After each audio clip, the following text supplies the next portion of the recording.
Guys, tingnan nyo yung corduroy na long sleeve na to. Sobrang ganda guys. Binili ko to dito sa TikTok guys kasi nagustuhan ko talaga yung mga pictures. Talagang sobrang ganda niya pang fashion guys, pang gala, pang mall, pang simba guys. Taka guys, pag nag-travel tayo, sobrang ganda nito pang travel ng jacket na to.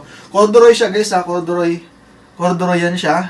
At guys, alam mo yung mga lumang jacket dati, yung nauso ng mga 70s or 80s, mga ganon. Ganto-ganto na yung mga jacket na nauso dati guys. 70s, 80s na mga corduroy na jacket. Kaya sobrang ganda niya. Ito guys, pag nag-travel tayo, ito yung suot-suot mo. Ang ganda. Ayan. Pwede rin to sa kahit na occasion guys. Sobrang ganda nito guys. Isuot. Pwede mo siyang ganyan-ganyan. Fold mo siyang ganyan. Tapos magsushorts ka. Sobrang ganda na. O kaya magpapants ka na, magsisimba ka. Sobrang ganda ng long sleeve na to guys. Meron din siyang dalawang bulsa dito. Ayan. Sobrang ganda talaga pang fashion guys, itong jacket na to.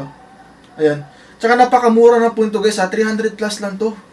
Napakamura na po niya for its quality. Maganda yung ganyang pagkakatahe quality guys ha, makapal. Makapal yung kanyang pagka-corduroy. Makapal yung kanyang pagka-corduroy guys. Hindi siya yung manipis na corduroy, makapal yung pagka-corduroy niya. Ang ganda niya. Alam mo yung parang bumabalik ka sa nakaraan.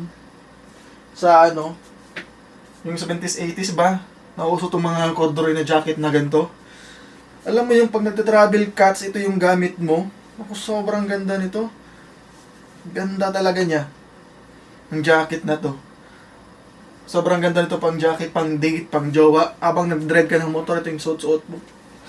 My God. Sobrang ganda. Pang summer, pwede rin to pang beach guys. Pang OOTD nyo. Ayan. Maganda yung quality niya guys. Sobrang ganda din yung pagkakatahe. Corduroy siya. Tsaka guys, yung pagka-corduroy niya, kitang-kita yung bawat yung pagka-corduroy niya. Ayan, kakarating lang ito kanina, hindi ko pa na-plancha yan. Ayan. Kakarating lang yan, pero sobrang ganda na niya tingnan guys. Ayan. Talagang napaka-fashionable niyang tingnan guys. Nasa yellow basket na natin yan guys ha. Kung gusto niyo nito guys, nasa yellow basket din natin yan.